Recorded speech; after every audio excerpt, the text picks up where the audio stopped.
Boses, maaari na po tayo magsipasok sa ating worship hall at tayo po ay magsisimula.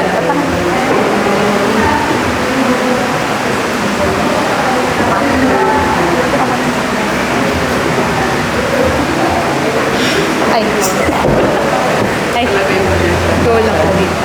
Sige po dyan.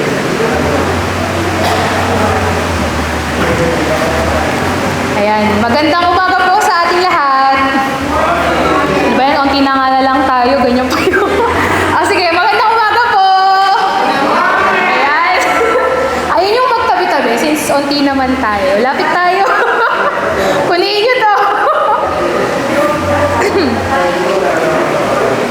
Ayan. Thank you po. Salamat po. Ayan.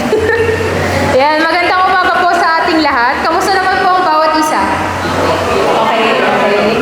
Ayan, ako po medyo naging busy last week, nagkuha ng mga requirements para sa work. And sobrang pagod. Pero thankful ako kay God kasi sa kabila nun, binigyan niya pa rin ako ng pagkakataon at enough energy para makapag-prepare and prepare tong worship leading. And kahit na medyo may mga changes or medyo magulo yung nangyari, thankful pa rin ako sa binigay niya. And alam ko kayo din na naging busy sa work, sa school. And nagpapasalamat ako dahil nandito kayo kasama ko. And bago tayo magsimula, samahan niyo po ako sa isang panalangin. Panginoon, maraming salamat sa umagang ito. Maraming salamat at dahil kahit na iilan kaming naririto ngayon ay pinagtipon niyo pa rin po kami. And alam ko, Lord God, na kahit ganito lang yung bilang namin, alam namin na naririto ka kasama namin, Panginoon. And Panginoon, tinataas namin itong umagang ito. Tinataas namin na maging puspos ng kabanalan ng aming panambahan ngayong umaga. At naway ituon namin ang aming isip, puso, at ang aming sarili sa iyo, Panginoon. Alisin mo ang anumang distraction na buwabagabag sa amin or mga iniisip namin, Panginoon. And Panginoon, pinapanalangin ko yung mga wala pa po dito, naway samahan niyo sila at makarating sila ng ligtas-ligtas sa aming manang. Salamat po. In Jesus' name we pray. Ayan, sabi nga po sa Revelation 4:11, worthy are you, our Lord and God, to receive glory and honor and power. For you created all things, and by your will they existed and were created. And God deserves all the praises na ibibigay natin sa Kanya ngayong umaga. Kaya tumayo po tayong lahat at umawit.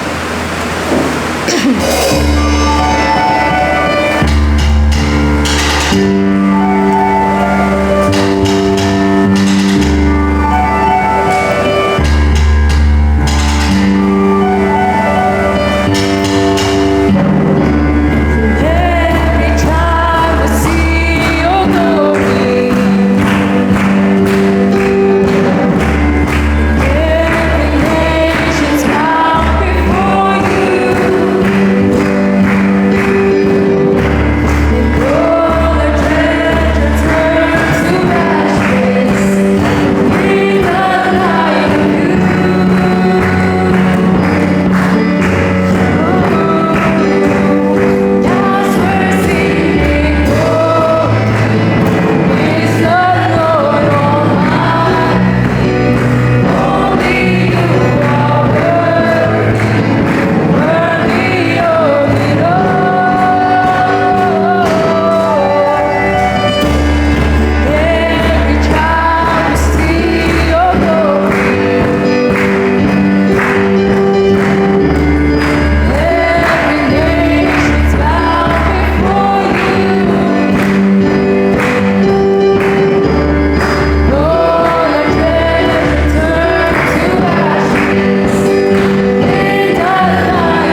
tinatawagan ko po si Papa para sa ating communion.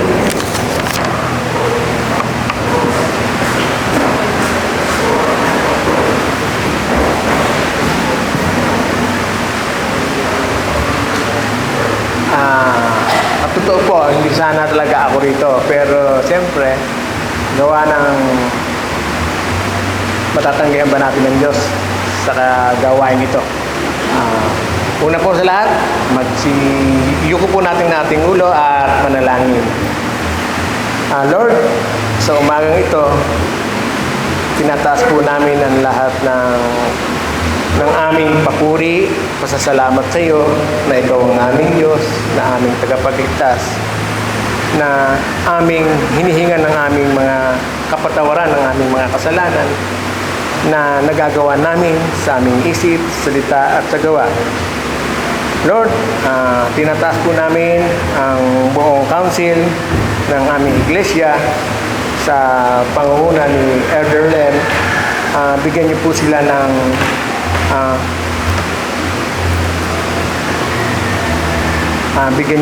ng Lord, tinataas din po namin ang mga pamunuan ng aming iglesia, yung buong council sa pangunguna ni Brother Lem na aming elder sa ngayon, ang aming chairman, na panghawakan niyo po sila sa mga desisyon na kanilang napagkakasunduan, lalong-lalo na sa mga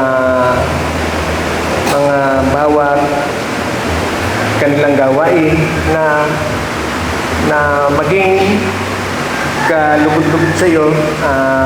Talagang kayo po ang mapaglingkuran, hindi yung mga sarili lamang po nila, Panginoon. Lord, salamat dahil sa nakaraang aming celebration ng Family Day na iayos po namin ito, bagamat may kakulangan sa mga kapatiran, pero kayo po ang bumabay sa kanila. Masubukan po nila na dumalo sa araw ng panambahan dahil kailangan po nila ang ganitong tunay na pagsamba sa iyo. Panginoon, ang lahat din po ng mga ministry na amin pong itinataas din po sa iyo. Ang una, ito pong missionary na pinapalukbang po nila Bel Verania, Eva Abad, Len Castro, Ati Hilda, Caballero, Christian Doty.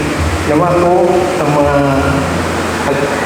ang mga alagad pong ito ay bigyan niyo po ng kalakasan, ng paninindigan na maipaglaban ang inyong kalooban na maipamahagi ang Ebanghelyo ng inyong anak na si Jesus, na aming Panginoon at Tagapagligtas. Bigyan niyo po sila ng provision, kalakasan sa bawat ilang pupuntahan, lalo-lalo na po yung mga kapatid namin nasa mga kaibigan namin mga Muslim, na mapag-ingatan din po sila dahil sa pananampalataya na kanilang nakagisnan, na ibinibigay lamang po yung tunay na kahulugan ng tunay na pagsamba at tunay na pananampalatayanan. Walang iba kundi ang namatay na yung anak na Diyos, Panginoon. Ganun po, Panginoon, sa mga ministry ng awitin na coordinator po ay si Ate Austin, nawa po ay lalo pong mapabuti, maparangalan kayo, magkaroon pa po ng mga additional na musician at mga awit, Panginoon. Ganun din po, Panginoon, yung pong salamat din po kay Joanna na isa rin po sa na talaga niya po na ma-manage din po ang praise and worship na ito rin po, Panginoon. Salamat po sa kanyang buhay na nandyan lagi na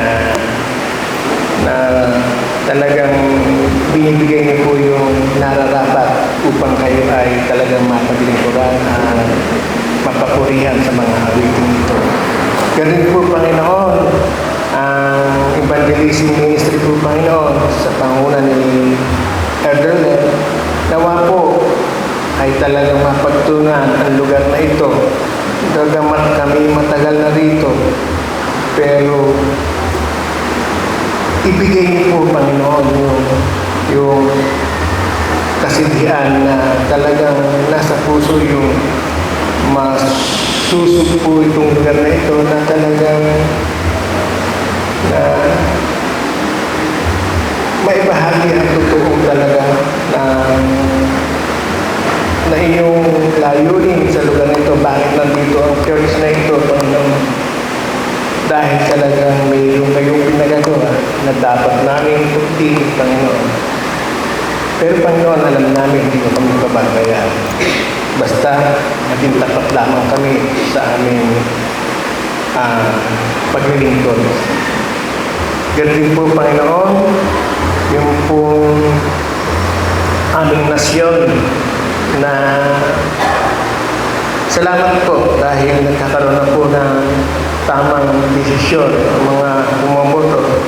Mabawasan na po yung mga dynasty na yan, Panginoon, na nagpapahirap po sa amin. Ganun po, Panginoon, sa mga namumuno, Panginoon, idealis niyo po yung pangsarili lamang nila. Minsan isang araw, bigyan niyo po sila ng takot na magaya man lang man po si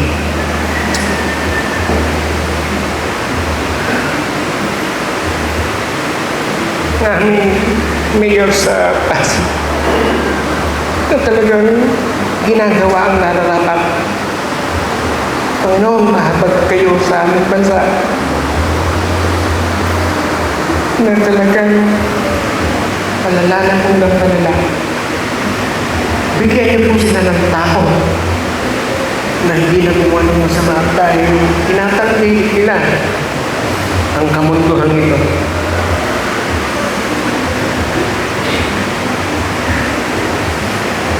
Lord, pasensya na po ngayon dahil talagang inito po na po ang nararamdaman ng inyong lingkod. Nagkaroon po sila ng tamang paglilingkod, pag-ibig sa bayan, pag-ibig sa iyo. Sa ngayon, bigyan po sila ng pag-uusig. Pero dapat lamang po dapat nilang maramdaman yung takot. Dahil palala na po ng palala. Lalo na po ang init ng mga lingkod na yan. Alam namin may mensahe kayo para dito. Kaya po lahat ito sa iyo, aming Panginoon, tinataas ang papuri na sa salamat. Dahil sa biyaya mo sa inyong anak na si Jesus.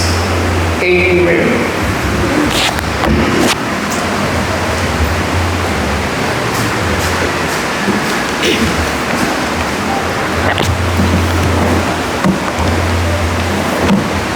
And isa po sa characteristic ni God ay siya ay omniscient. Tama ba yung pronunciation ko?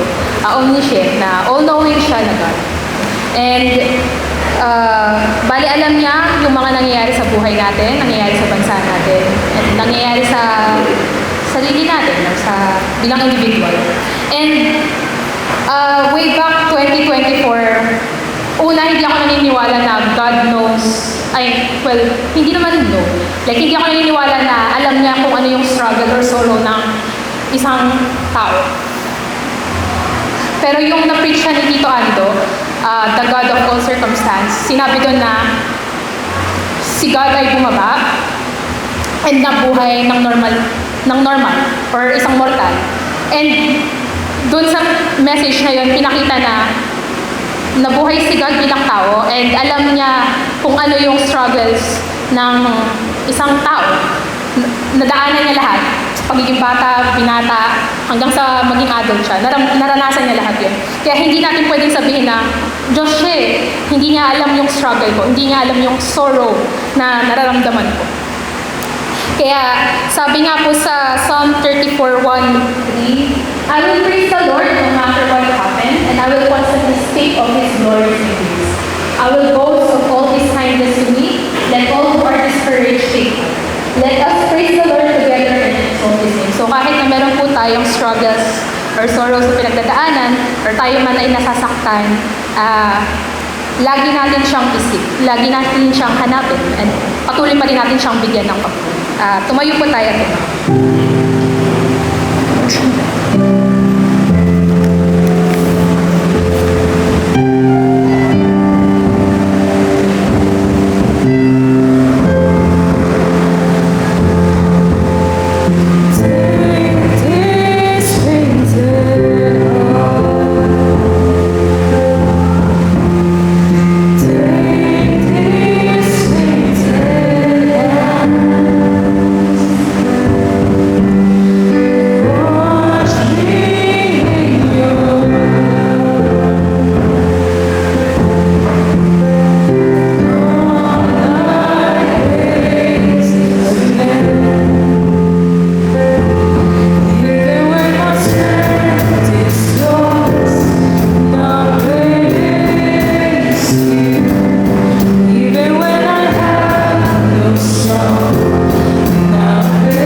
tayong mamuhay na kasama siya at patuloy tayong mamuhay na kasama siya at kapiling siya. Patuloy po tayong umangat.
Tunay nga na alam mo lahat ng pinagdadaanan namin.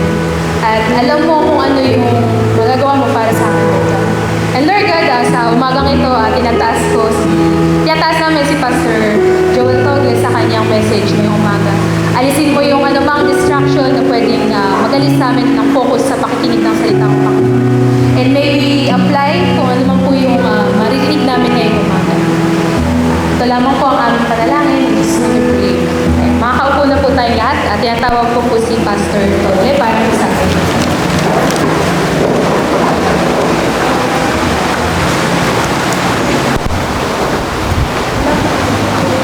Wala pong tawag po.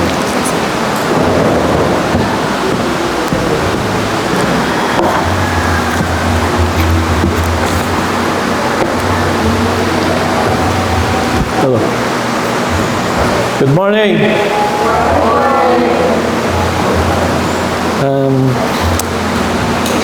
Angelica, thank you so much sa mga sinasabi mo dito sa gitna. I'm so encouraged. Pag ang nagsasalita dito ay very honest and very authentic, it's a great encouragement para sa akin. Hindi ko alam kung paano ko i-deliver itong aking message. Dahil ang tagal-tagal ko naging prepare. 3 beses ko yata ni-revise. Ngayon na i-deliver ko na, hindi ko alam paano ko i-deliver. Pero salamat sa kay Angelica dahil alam niyo, gusto ko sabihin sa mga kaedad ni Angelica, alam namin na marami kayong mga question ngayon sa buhay Kristiyano na alam ko hindi nyo tinatanong sa church. Gusto ko kayo i-encourage, huwag kayong matakot magtanong ng inyong mga tanong. Dahil di namin alam ang inyong mga tanong, pero ang inyong mga tanong ay hindi mali, kundi bagay na kailangan pag-usapan natin sa Panginoon.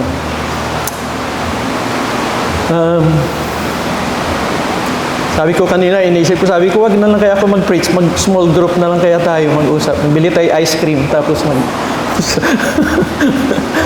ang ganda kasi ng small group na na pag-uusap. So, alam nyo kasi the last 4 months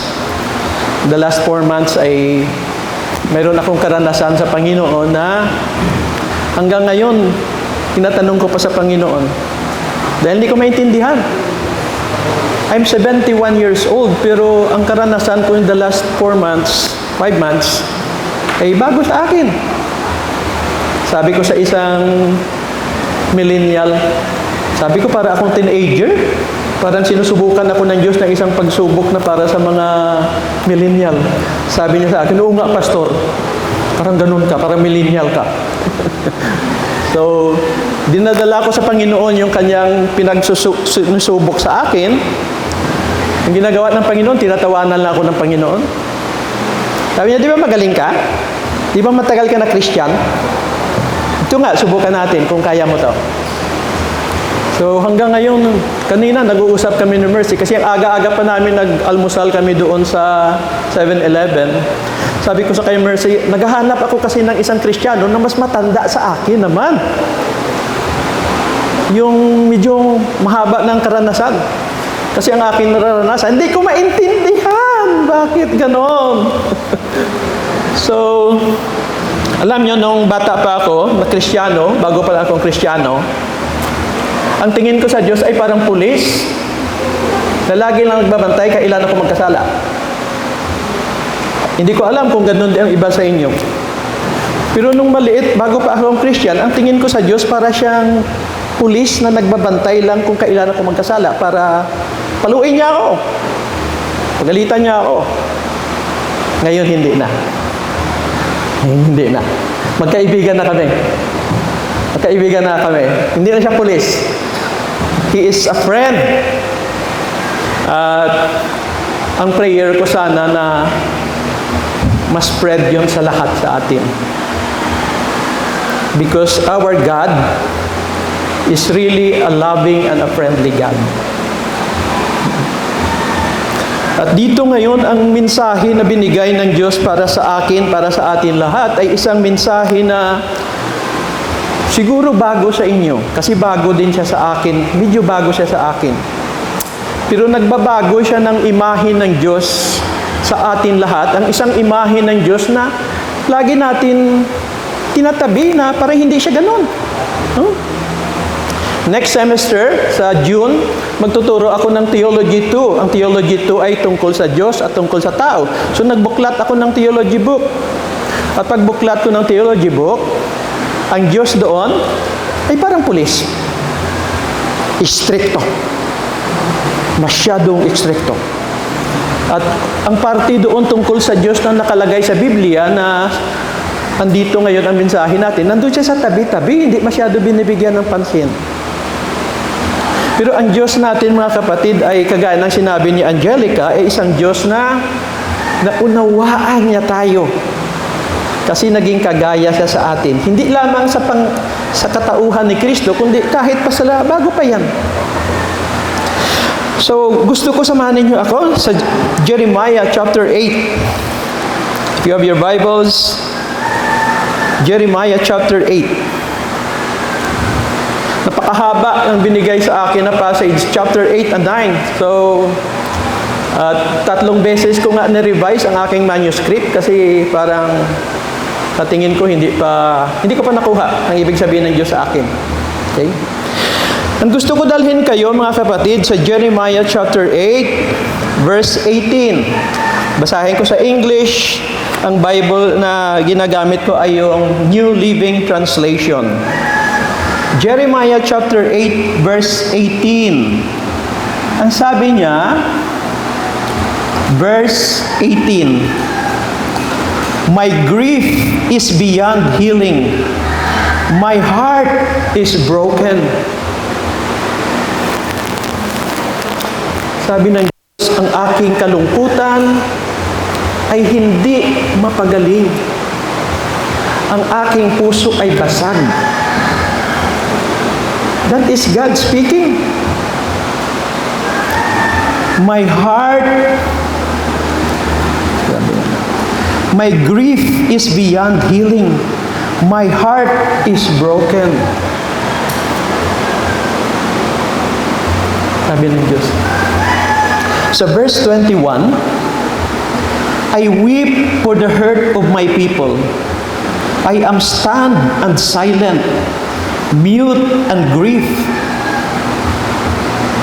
I weep for the hurt of my people. Umiiyak ako sa sugat ng aking mga tao. Umiiyak daw siya sa sugat ng kanyang mga tao.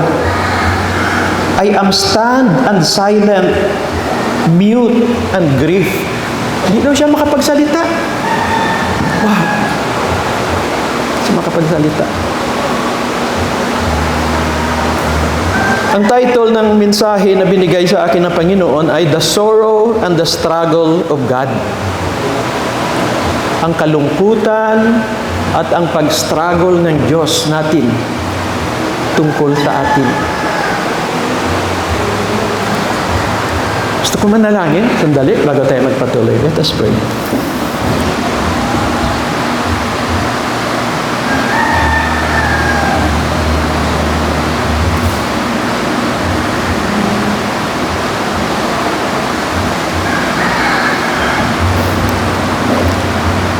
Lord, salamat sa buhay sa araw na ito.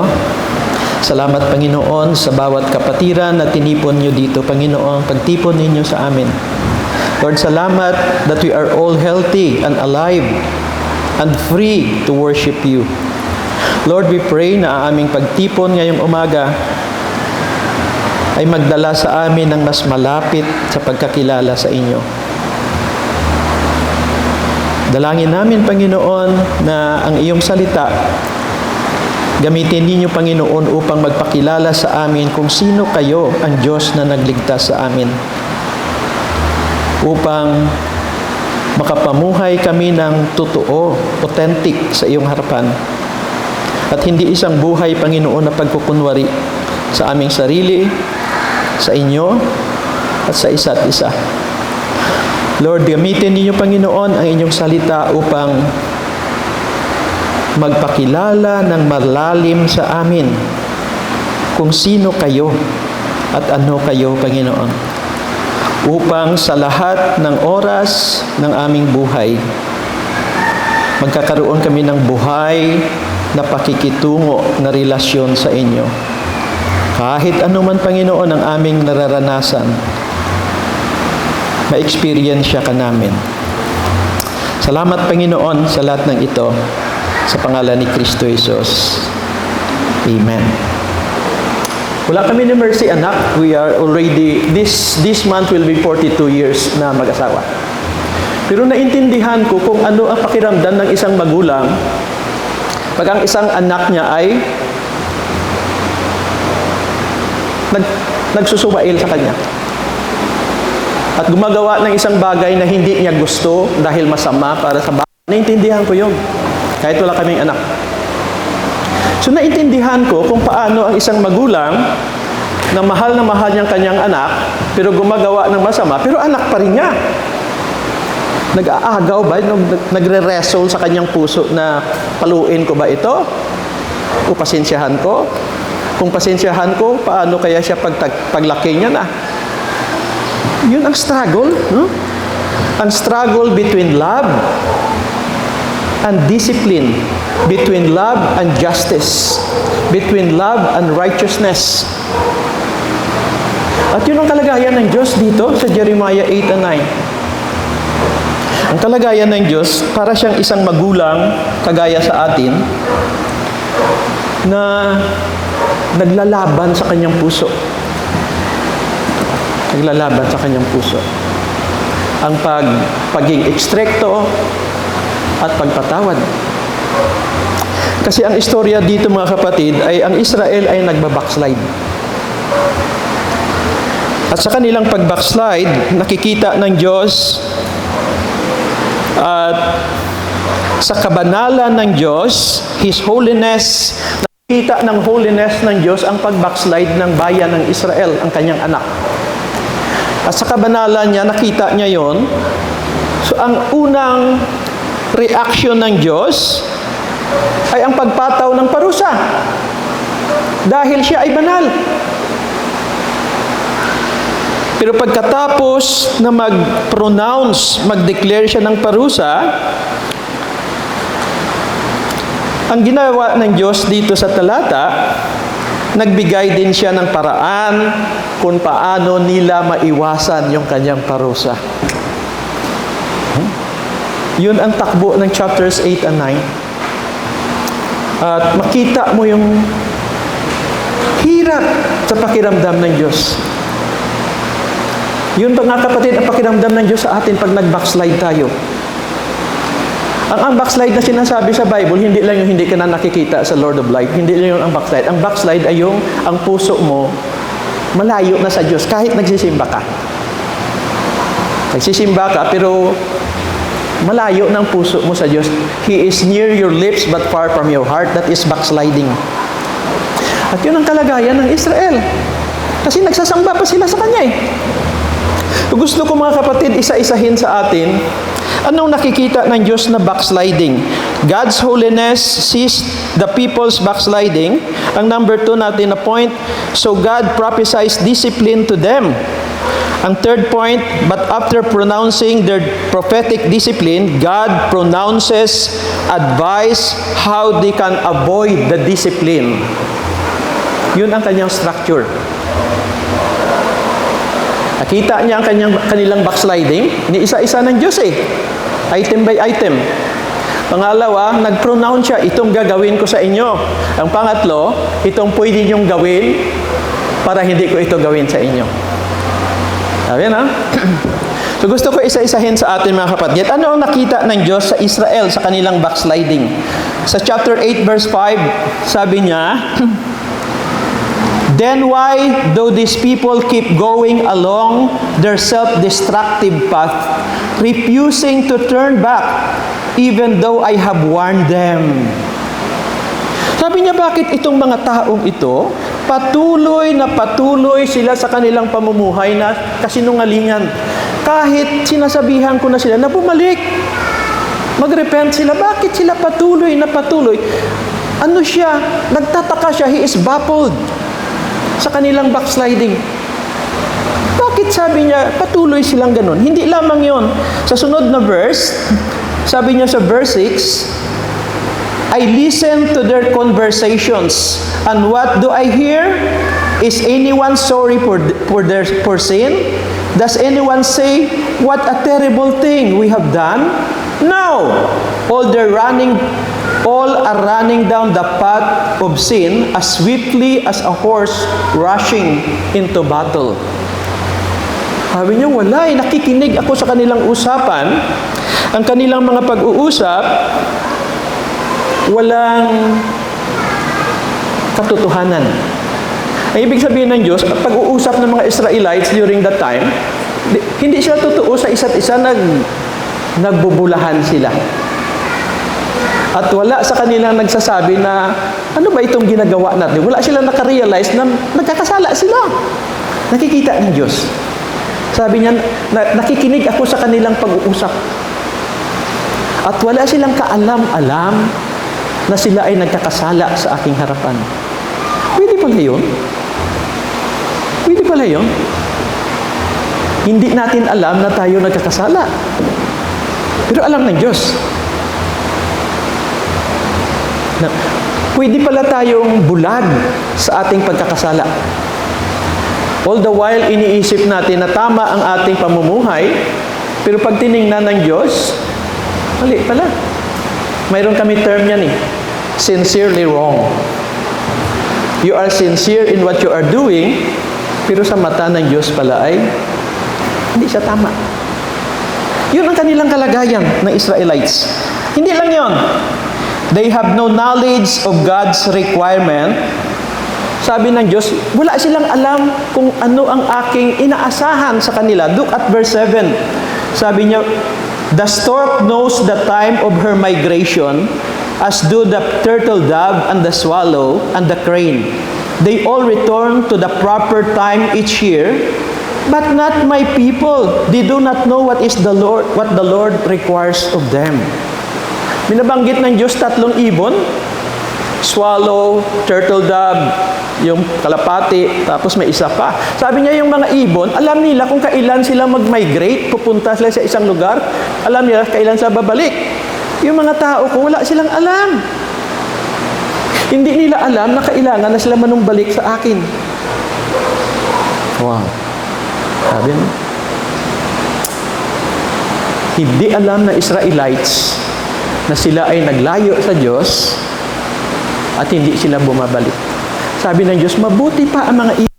Alam nila kung kailan sila mag-migrate sa isang lugar at kailan sila babalik. But my people does not know.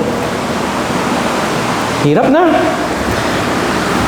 Ang sunod pa, sa verse 8, how can you say we are wise because we have the law of the Lord when your teachers have twisted it so badly? Sabi ng Israelites, mayroon kami mga teachers ng law. Genesis, Exodus, Leviticus, Numbers. Kaya lang sabi ng Diyos, ang kanilang mga teachers, gindistort nila ang meaning ng scripture. Hindi na nila tinuturo ang tunay na kahulugan ng first 5 books of the Old Testament. Genesis, Exodus, Leviticus, Numbers, Deuteronomy. Yun ang sinasabi niyang Diyos sa verse, Sa verse 8. Distorted. Mali ang pag-interpret, mali ang pag-preach ng salita ng Diyos. Kasama yon sa kanilang backsliding. Ang nagba-backslide, hindi lamang yung mga nakikinig, kundi yung mga nagtuturo ng salita ng Diyos. So, ang mga tao, hindi nila alam na mali ang kanilang pinapakinggan. Ano ba ang kanilang kalagayan? Sa verse 8, sa verse 12, sabi niya dito mga kapatid, are they ashamed when they do these disgusting things? No, not at all. They don't even blush. Therefore, they will lie among the slaughtered. They will be humbled when they are punished, says the Lord. Sabi ng Panginoon, hindi niya sila nai-embarrass kasi natigas na ang kanilang puso. Isa sa karakteristik ng backsliding is hard-hearted. Hindi ka na sensitive sa mga tao. Hindi ka na sensitive sa feelings ng iba. You do not care how they feel. Wala ka ng time para makinig sa kanilang brokennesses, sa kanilang broken heart. All you can think, anong gagawin ko sa kanya? Wala ka ng time para mag-upo, para mag-spend ng time just to listen to their broken-hearted. Yun ay isang karakteristik ng backsliding.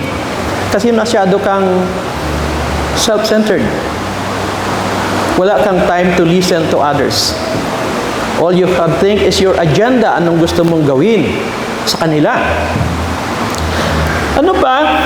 Sa verse 14, anong kalagayan ng mga tao? Sa verse 14, masabi niya, kapatid, then the people will say, why should we wait here to die? Come, let us go to the 45 cities and to die there. For the Lord our God has decreed our destruction, has given us a cup of poison to drink because we sinned against the Lord. Sabi niya, bakit tayo manatili dito? Punta tayo dun sa syudad, doon tayo mamatay. Kasi hindi naman tayo ng Diyos pinapansin. Yung attitude ba na suicidal, fatalism, bahala na. Wala nang care.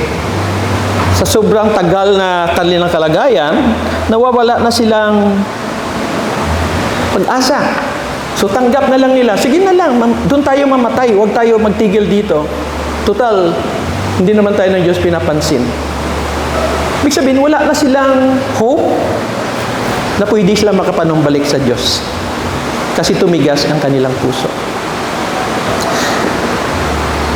Sa chapter 9, verse 3, sabi doon, my people bend their tongues like bows and shoot lies.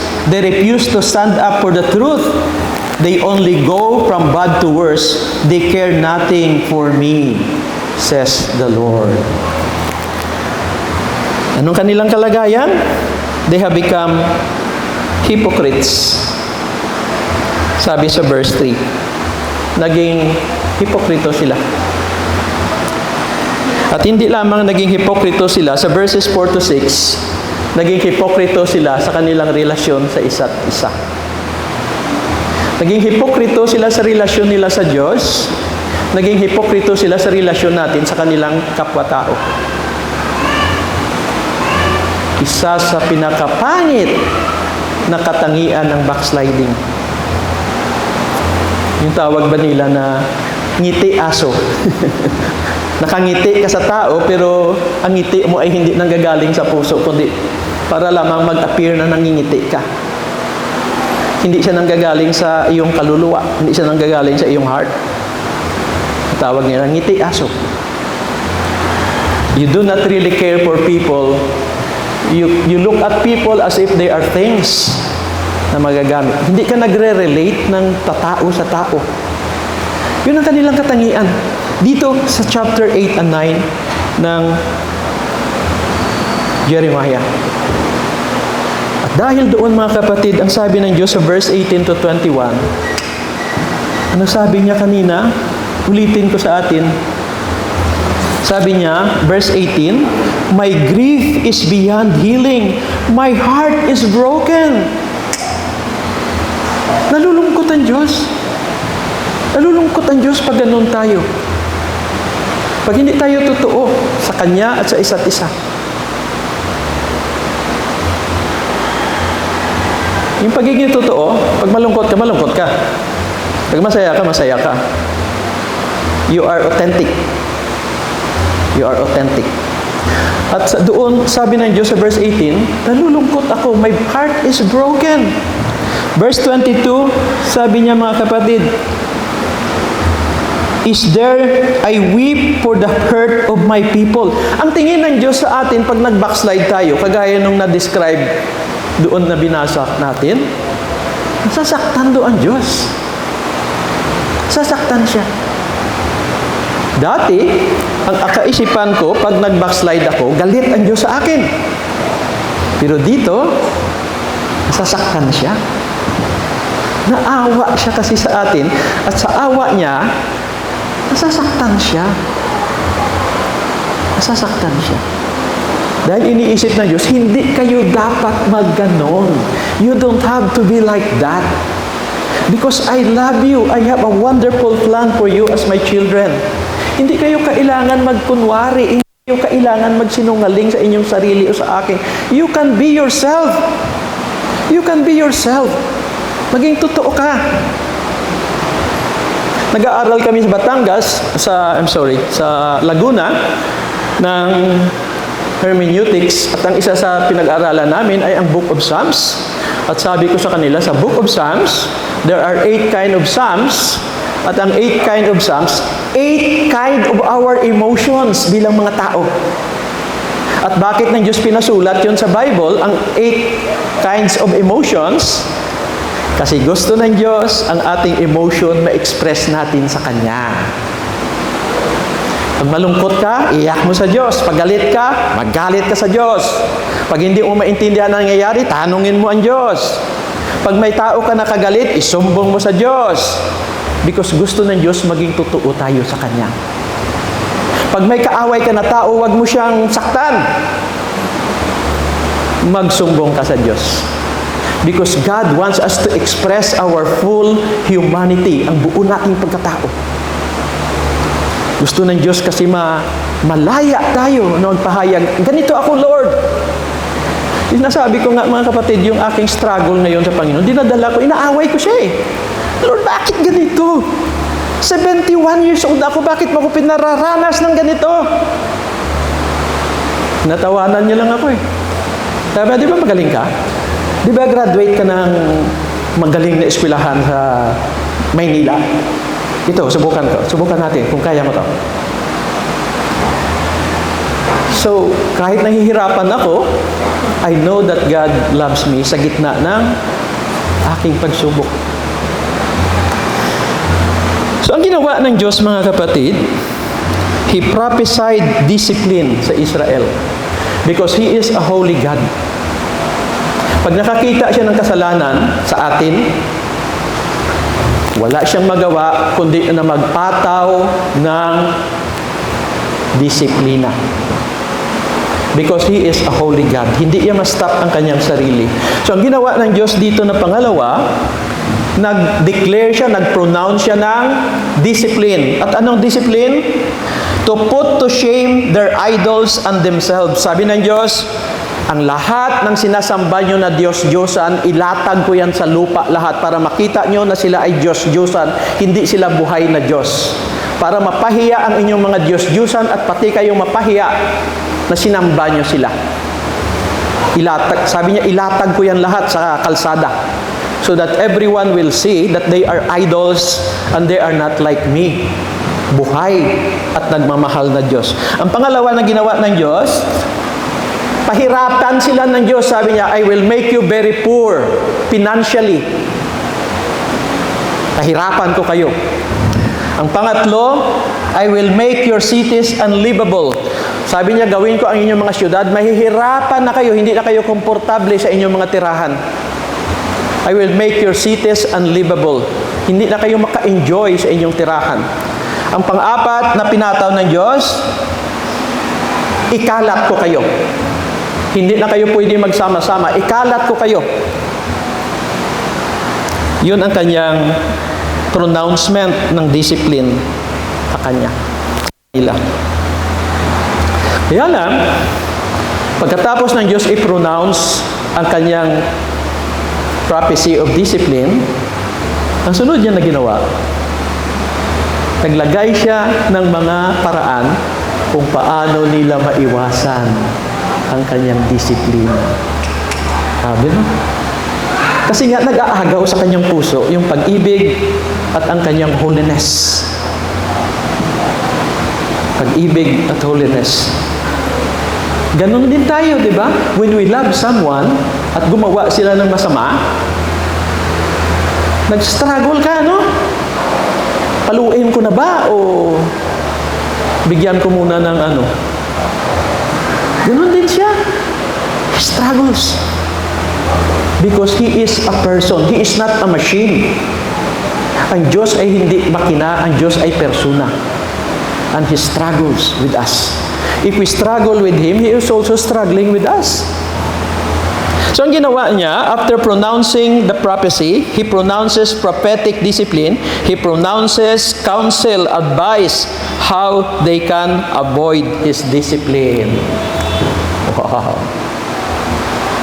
Ang una, He calls on them to realize and accept their backsliding. Ang una niyang sinabi, gusto ko ma-realize ninyo at aminin ninyo na kayo ay nagbabackslide. I-realize ninyo at tanggapin ninyo, sabihin nyo sa akin, Lord, nag-backslide ako sa iyo. Basahin ko sa atin sa Jeremiah chapter 9, verse 17 to 19. Jeremiah chapter 9, 17 to 19. Sabi niya, mga kapatid, this is what the Lord Almighty says. Think about what is going on. Call for mourners to come. Quick, begin your weeping. Let the tears flow from your eyes. Hear the people of Jerusalem crying in despair. We are ruined. Disaster has come upon us. We must leave our land because our homes have been torn down. Sabi ng Diyos, umiyak kayo. Umiyak kayo. Tanggapin nyo. Tanggapin nyo na kayo ay nagtalikod sa akin. Yung problema natin, alam nyo, sa mga ating Christian circles, sa ating churches, pag tayo mag-iyak, dahil mayroon tayong brokenness, ayaw natin magpakita, ano? Kasi gusto natin magpakita palagi na, I'm okay. Wala akong problema. Ayaw natin magpakita na may struggle tayo. Kasi ang tingin natin sa isa't isa, pag may struggle tayo, parang backslider ka. Para kang hindi ka normal na Christian. Kaya ang bawat isa, kahit may sakit sa loob, okay lang. Pero dito, sabi ng Diyos, umiyak kayo. Tanggapin ninyo na mayroon kayong problema. Tanggapin ninyo. Huwag kayong magkunwari. Ang pangalan na advice ng Diyos, He calls on them, at sa kanyang pagtawag, nakapagtataka, ang una niyang tinatawag, mga kapatid, sa verses 20 to 22, mga babae. Mga babae. Sabi niya sa verse 20, listen, you women, to the words of the Lord. Open your ears to what He has to say. Teach your daughters to wail. Teach one another how to lament. For death has crept in through the windows and has entered our mansions. It has killed off the flower of our youth. Children no longer play in the streets, and the young men no longer gather in the squares. And the Lord says, bodies will be scattered across the field like dung or like bundles of grain after the harvest. No one will be left to bury them. Nakapagtataka. Bakit ang una niyang tinatawag, pagkatapos na magtawag siya na mag-realize sila at tanggapin ang kanilang ang una niya tinatawag, mga babae. Tapos mga bata na babae. Hindi ko alam kung bakit. Siguro tinitingnan ng Diyos na mas malambot yung mga heart ng mga babae kaysa lalaki. Kaya yun ang inaasahan ng Diyos na una na mag-realize that they have sinned and backslided. Ang pangatlo na ginawa niya, mga kapatid, He calls on the men. Sa atin, mga lalaki. Then, He calls specifically to the men. General, lahat sila. Ang pangalawa, tinatawag niya ang mga babae. Ang pangatlo, tinatawag niya ang mga lalaki. Ano sabi niya? Verses 23 up to 24. Sabi niya sa 23, this is what the Lord says, let no wise man gloat in his wisdom, or the mighty man in his might, or the rich man in his riches. Huwag daw pabayaan ng mga lalaki na sila magmayabang sa kanilang katalinuhan, at ang malalakas na lalaki sa kanilang kalakasan, at ang mga mayaman sa kanilang kayamanan. Ibig sabihin noon, alisin mo yung tiwala mo sa iyong sarili. Alisin mo yung self-centeredness mo na magaling ka. Aminin mo sa Diyos na nagtalikod ka. Sabi pa niya sa verse 24, let them boast in this alone. Pabayaan sila na palakas, mag-boast, magyabang. Let them boast in this alone, that they know me and understand that I am the Lord, who is just and righteous, whose love is unfailing, that I delight in these things. I, the Lord, has spoken. Wow. Ang una, ang sinasabi ng Diyos, huwag magmayabang sa sarili, kundi magmayabang ang mga lalaki na kilala nila ang Panginoon. Ang pagkakilala dito mga kapatid, hindi pagkakilala bilang Savior siya. Tapos na sila dyan eh. Ang sinasabi niya, that they know me, yung personal, intimate na relasyon sa Diyos. Nakilala mo yung ugali niya, kilala mo ang kanyang mga patakaran. This is not talking about salvation. This is talking about an intimate, personal relationship with God. Iba yun. Kilala mo kung paano ang Diyos kumikilos, paano siya nagbubulong. Paano mo makilala na siya na yun nagsasalita sa iyo through other people? Yun ang sinasabi niya, that they know me. That they know me. Tapos sabi niya, that I am the Lord. That I am the Lord. Sabi niya, ang mga lalaki dapat makilala na they are not the Lord, I am the Lord. Pag sinabi ng Diyos, I am the Lord, siya ang driver ng buhay mo, hindi ikaw. Siya ang magde-decide sa buhay mo. Kung pupunta ka ba doon o hindi, gagawin mo ba yan o hindi, siya ang driver, siya ang decider. That I am the Lord and no one else. Tapos sabi pa niya, that He loves justice and righteousness. Gusto ko, sabi niya, malaman ng mga lalaki na mahal ko ang katarungan at kabutihan, righteous, justice and righteousness. At gusto ko malaman ng mga lalaki na dito sa mga bagay na ito, justice and righteousness at ang aking pagiging Diyos, dito ako natutuwa. In these things, ito ang values ko, sabi ng Diyos. Kasi ang values ng mga lalaki dito, iba na. Ang values nila na matalino ako, matagal na ako Kristiyano, kabisado ko ang Biblia. Pero ang sinasabi ng Diyos, iba. It's a personal relationship with God. Personal, intimate relationship with God. As a friend.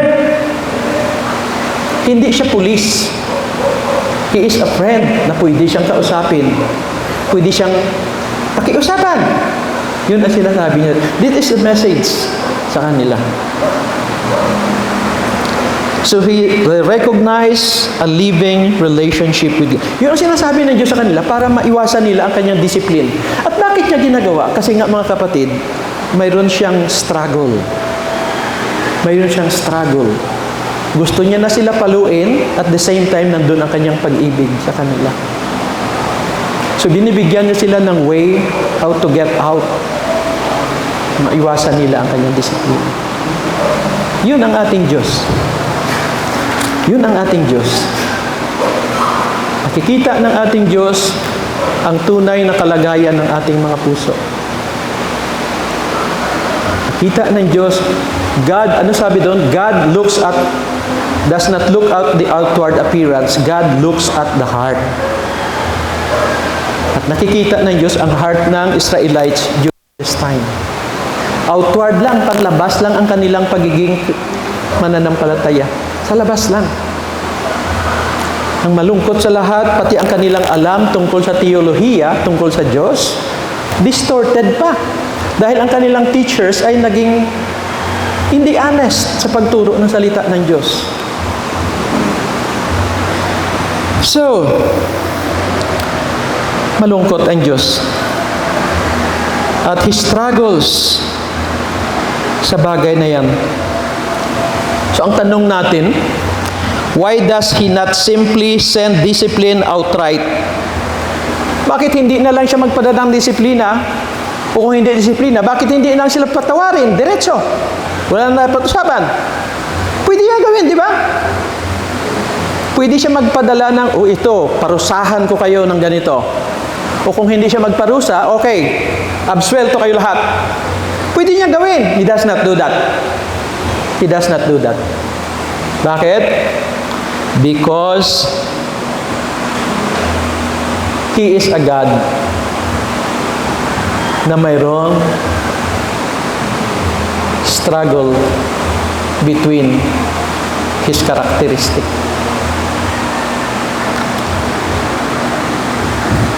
Why does He need to tell them? Bakit kailangan pa niya sabihin sa kanila na sila nagbabackslide? At bakit niya kailangan sabihin na disiplinahin niya sila para maiwasan nila ang kanyang disiplina? Bakit kailangan niya lahat gawin yon?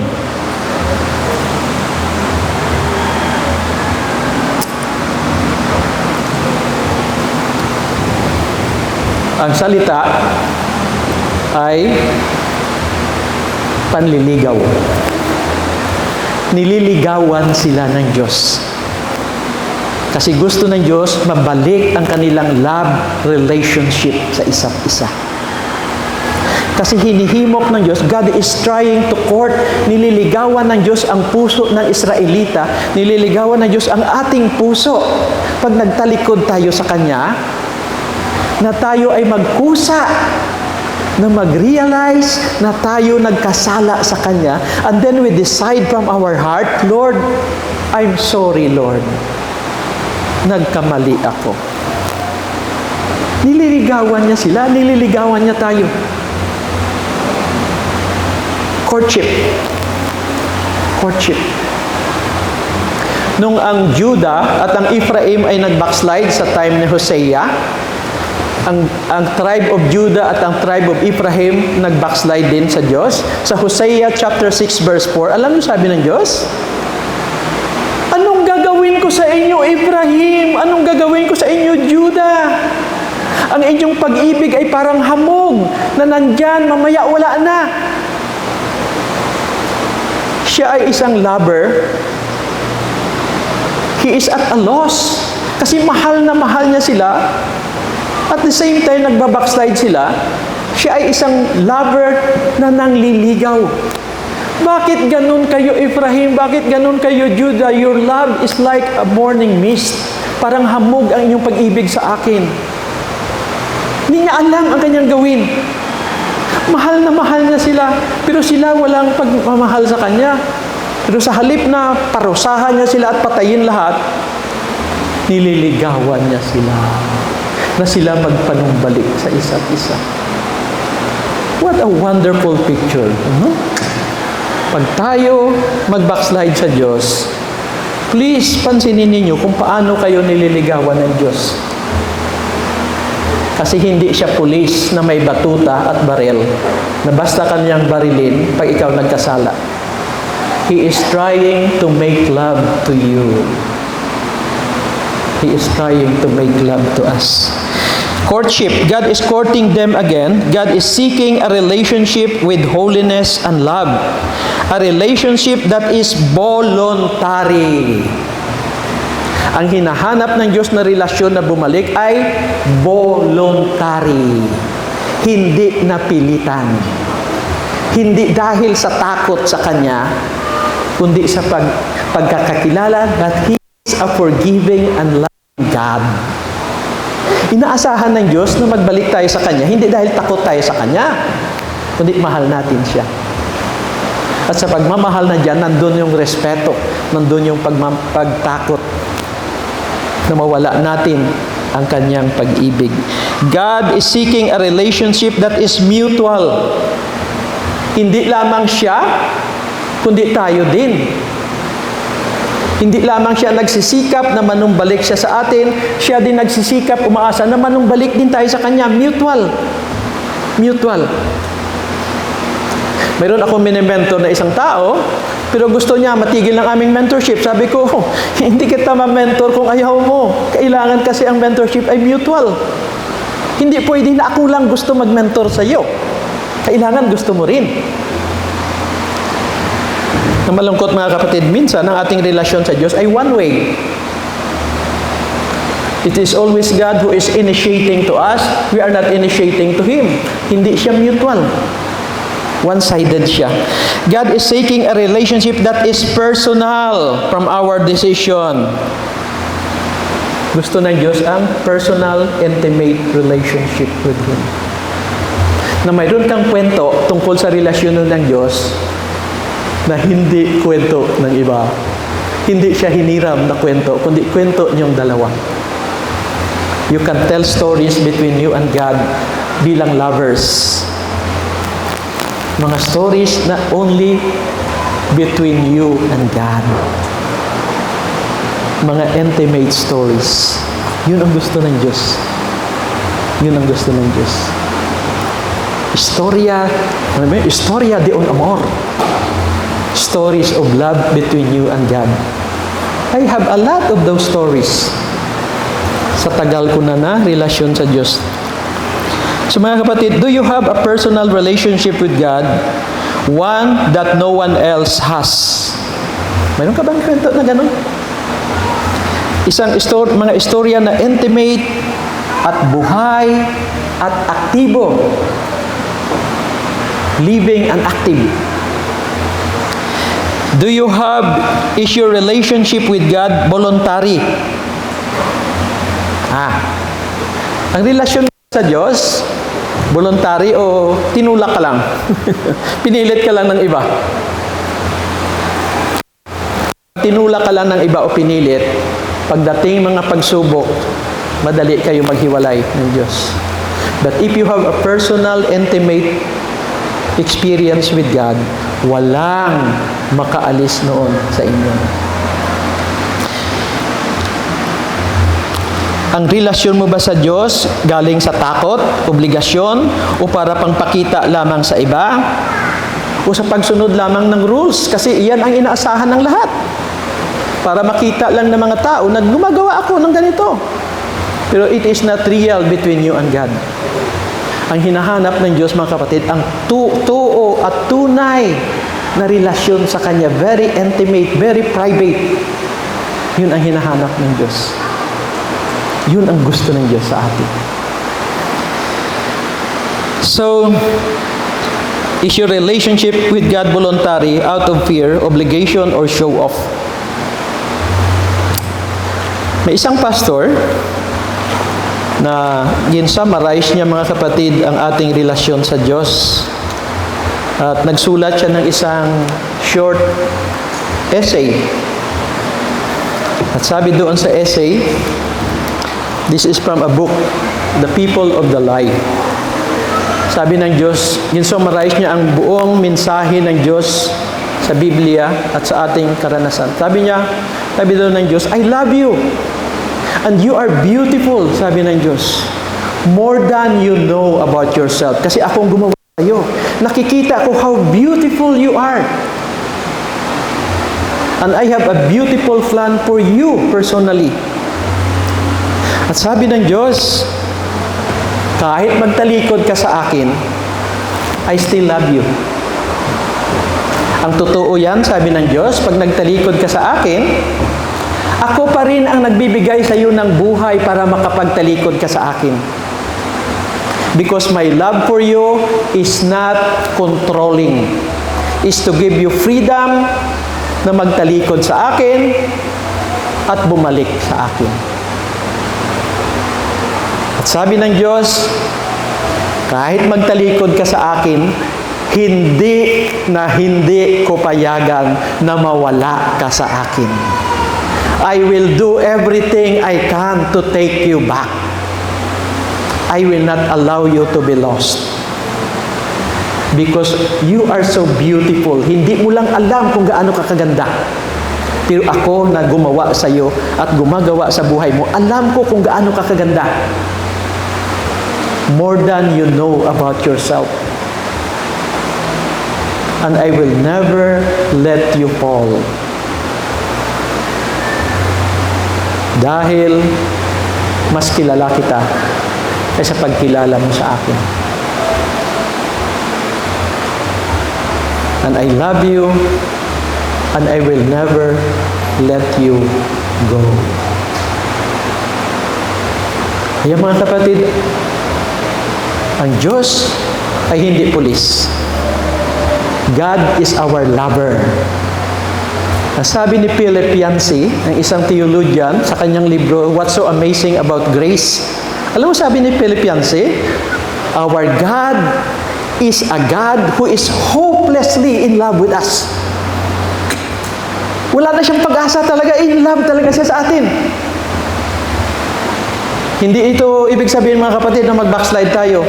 Pero ang ibig sabihin nito, kahit mag-backslide ka, God's love can reach you out kahit saan ka mapunta. Sabi ni Philip Yancey uli, our God is hopelessly in love with us. Sa aking tagal mga kapatid sa ministry, hindi niyo siguro alam, nagpunta ako sa Bible School, nag-aral ako, wala akong plano magpastor. Gusto ko lang mag-aral ng Bible sa Greek at sa Hebrew. Sabi ng kapatid ko na nagsusupport sa akin, ano ka, magpastor ka? Eh, hindi ko alam. Gusto ko lang mag-aral. Nung nandoon ako sa Bible School, nakapick up ako ng isang libro, ang title ng libro ay Grace. Pareho sa tema dito, sa Jeremiah 8 and 9. Binasa ko yung libro na Grace. At yung ini-explain ko kanina tungkol sa pastor na sinabi ko na nagsulat, yun ang nakuha ko sa libro. Kaya nung binabasa ko, totoo ba to? Kahit walang hiya ako, mahal pa rin ako ng Diyos, parang hindi totoo. Lagay ko muna yung libro. Mag-isip muna ako, tapos mag-pray. Lord, ganun mo talaga? Balik ko sa libro, basahin ko ulit. Ganun na naman. Hanggang matagal, na-convince ako. Ganun pala kalaki, ganun pala kakapangyarihan ang pag-ibig ng Diyos sa akin. Na kahit magwala ako na magwala, He will never let me go. Hindi ako makawala. Kahit saan ako maglayas o magawa ng kalukuhan o magawa ng kapalpakan, abot pa rin ako ng kanyang love at grace. Oh, ganun. Nung na-realize ko yun, ganun pala. Magpastor na lang ako. Mas masarap pala mag-serve sa Diyos na ito, who loves me so much more than I love myself. Mag-serve na lang ako sa Kanya, i-share ko to sa iba, para sila din mag-enjoy nila ang Diyos na ito. Kaya pastor ako hanggang ngayon. Pag nakalimutan ko yon, yung grace ng Diyos, kung sino ang Diyos, pag nakalimutan ko, yun nagka-loko-loko ang buhay ko. Pero pag nakabalik ako sa ganung katotohanan kung sino at ano ang Diyos na ito, ang ating tatay na ito, pag nakabalik ako, everything is okay again. Pwede uli. Pwede uli. Pwede uli. Because God's love for me and for you ay hindi pwedeng tawaran. At hindi siya pwedeng hulaan. At hindi siya pwedeng sirain ng ating kalukuhan. God's love is greater than our sin. Ano sabi ni Paul? Where sin abound, grace abounds all the more. Where sin abounds, kung saan dumadami ang pagkakasala, mas lalo naman dumadami ang biyaya ng Diyos sa atin. So mga kapatid, ang challenge ng Diyos sa atin, dito sa Jeremiah 8 and 9, ang hamon ng Diyos sa atin, to get deeper and deeper and deeper sa pagkakilala sa Kanya. Hindi lamang doon sa mga inuutos niya na gagawin araw-araw, kundi yung personal na pakikitungo sa Kanya. Yung personal na pagpakinig sa Kanya araw-araw at sa pagsunod ng Kanyang binubulong sa atin. Because God is always trying to court us. Lagi tayo ng Diyos nililigawan. Lagi tayo ng Diyos binibisita. Ang problema, lagi pag nagbisita siya, wala tayo doon. We are so busy about something else. We are so busy doing things for Him we have no longer time to sit down with Him and embrace Him and listen to Him and to be intimate with Him. Nag-usapan namin sa Laguna kahapon yung tithing. Yung tithing. So, ilang ba pastor na ibibigay talaga sa tithing? Sabi ko sa Old Testament kasi 3 ang tithing eh. So, ibig sabihin 30%. Ganon. Sabi ko, pero mga kapatid, pag nagbigay ka ng tithe, ang isip natin minsan, ang 90, wala na pakialam ng Diyos, no? Mali yun eh. May pakialam pa rin siya sa 90. Kasi sa totoo lang, lahat na mayroon tayo ay galing sa Diyos. Pati yung hangin na nilalanghap natin ay galing sa Diyos. It's not only the 10% or the 90%. Ang bawat tibok ng ating puso, ang ating kalusugan ay galing sa Diyos. Pag sinabi ng Diyos na bukas wala ka na, thank you very much na tayo. Yan tayo makagising. But every day is the grace of God. Ang bawat araw ay biyaya ng Diyos at ang lahat sa ating buhay ay biyaya ng Diyos. That's how God loves all of us. Manalangin tayo.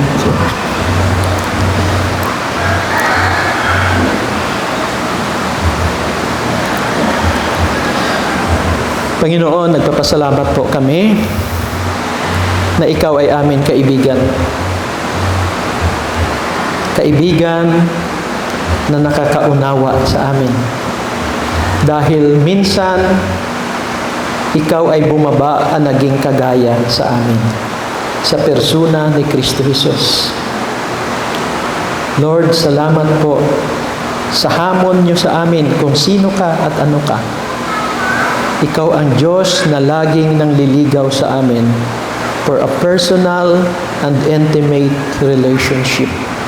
Lord, tulungan niyo po kami ng aming relasyon sa inyo maging malalim, maging personal, at maging intimate, Panginoon. Na hindi lamang kami sumusunod ng mga rules na gawa ng iba, kundi sa aming personal na relasyon sa inyo. Lord, salamat sa inyong walang humpay, walang limit na pag-ibig sa amin. Tulungan niyo kami, Ama, na magkaroon ng ganong klaseng buhay at active at dynamic na relasyon sa inyo.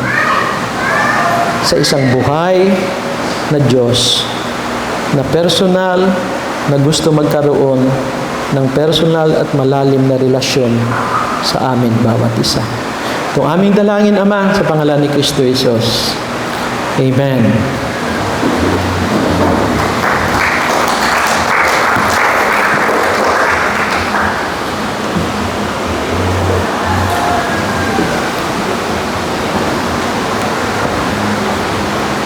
And thank you po sa message ng Pastor Tore.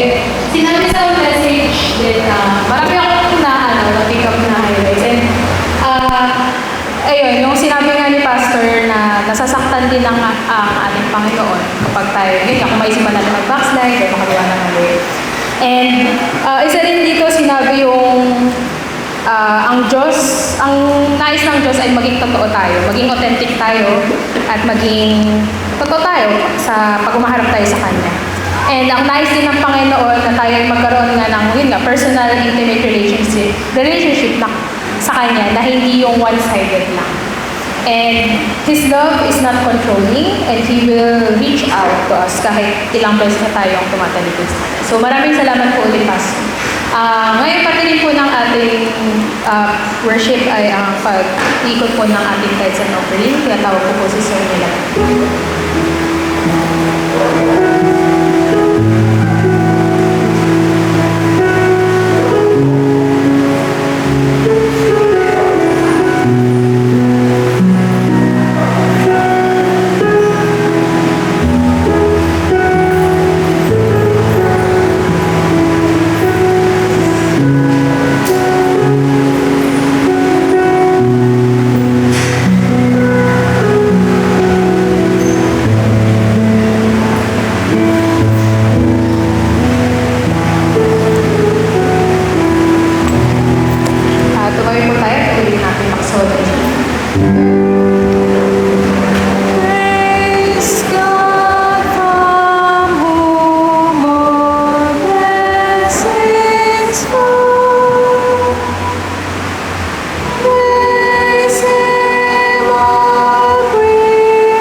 sa ating dalawa para sa ating announcement. Magandang umaga po sa ating lahat. Para po sa mga youth, pagkatapos po ng ating panambahan ay uuwi muna tayo. At ang ating youth hangout po ay gaganapin ng 4 o'clock p.m. sa UP Diliman. Doon po tayo magkikita sa likod ng Oblation sa may amphitheater. Tama? Ayan. So, kung meron tayong mga katanungan, pwede na naman tayo mag-chat sa ating group chat sa Radicals. At kung tayo po ay hindi pa parte nun, sabihan niyo lang po kami 14 para ma-add namin kayo. Ayan. So, lahat po ng youth ay imbitahan na sumama sa aming youth outdoor hangout mamaya. At please remember po na magdala ng sariling tumbler na may tubig, pero magdadala rin po tayo ng refill para po kung tayo ay nauuhaw ay meron tayong magagamit para mag-rehydrate. Paalala po na ang ating prayer meeting ay ito na po ang schedule. Every third Wednesday of the month ay sa Zoom na po ito ginagawa at 7 o'clock p.m. for our online prayer meeting. At every fourth Saturday naman of the month ay ang ating day of prayer from 7 to 10 a.m. in person. In person po, dito po sa Doña Carmen at meron po tayong breakfast fellowship pagkatapos po.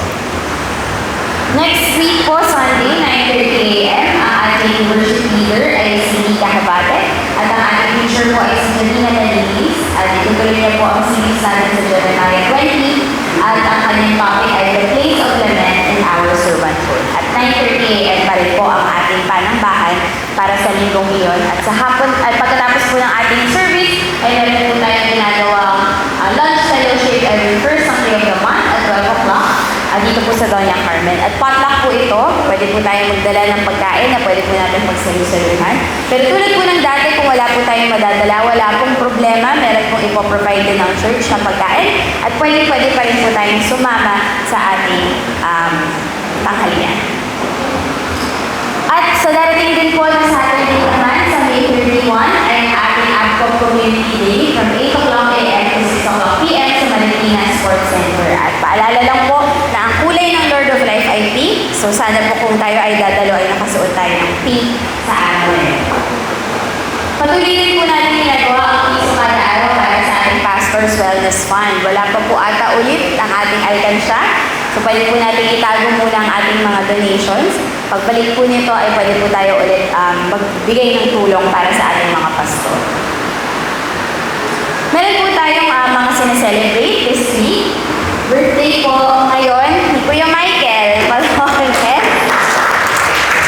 At sa darating po na May 30 ay birthday naman po ni Kuya Jason Tampoon. So wala po siya ngayon pero pwede po natin siyang batiin. Pero habang nandito si Kuya Michael, awitan po natin siya ng happy birthday. Happy birthday to you. Happy birthday to you. Happy birthday, happy birthday. Happy birthday to you. Happy birthday, Michael. At ayun po, sa darating naman po na May 30 ay 42nd anniversary naman po ni Pastor Joel at saka ni Ate Mercy. Nagagalak po kami sa Lord of Life na makasama po kayo at gusto lang din po namin i-celebrate ang inyong anniversary by reciting this poem at pagkatapos po ay pwede po namin kayo ipagpanalangin. Ako na lang po ang magbabasa. What is the greatest gift by Mary Oliver? What is the greatest gift? Could it be the world itself, the oceans, the meadowlark, the patience of the trees and the wind? Could it be love with its sweet clamor of passion? Something else entirely holds me in the thrall. That you have a life that I wonder about more than I wonder about my own. That you have a life, courteous, intelligent, that I wonder about more than I wonder about my own. That you have a soul, your own, no one else's, that I wonder about more than I wonder about my own. So that I find my soul clapping its hands for yours more than my own. Pastor Joel, Ate Mercy, punta po tayo dito sa harapan at papanalangin po namin.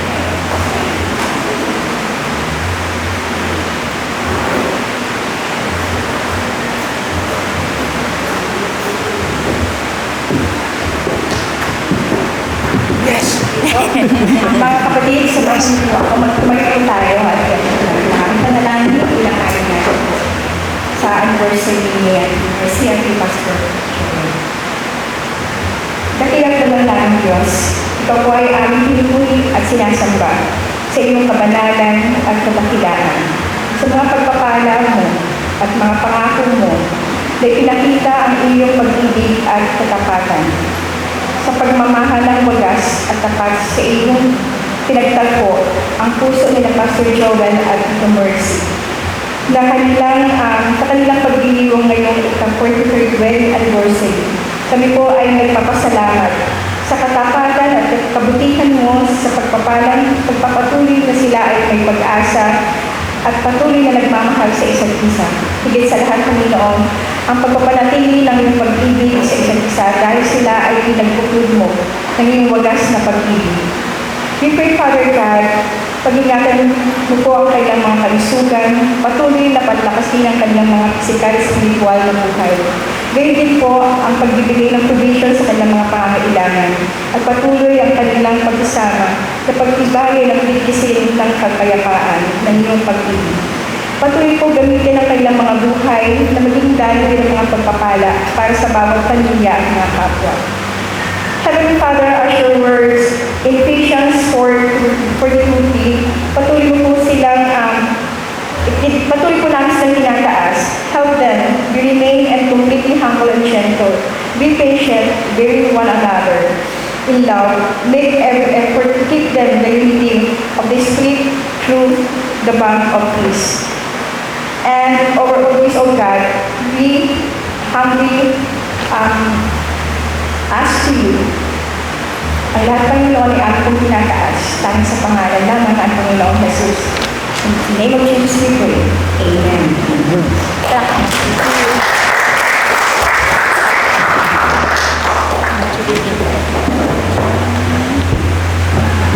Maraming tayo po. Happy anniversary po, Pastor Joel and Ate Mercy. Meron po ba tayong first timer? Hindi naman first time, no? Okay. Mamaya po ay pwede tayo magbatian bago po tayo maghiwa-hiwalay. Ay. At tatawagin ko po ulit si Pastor Joel para sa ating benediction.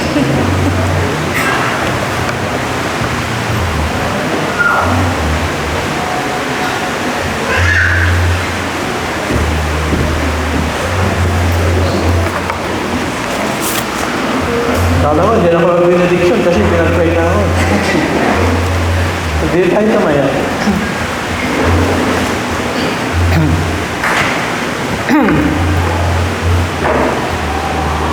Now, glory be to God by His mighty power at work within us. He is able to accomplish infinitely more than we could ever dare to ask or hope.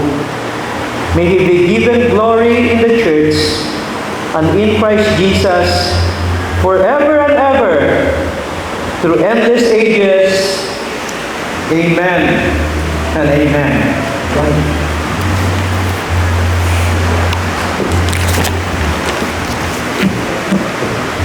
Ayan, patuloy po tayo magbigay ng papuri at honor sa ating Panginoon po tayo.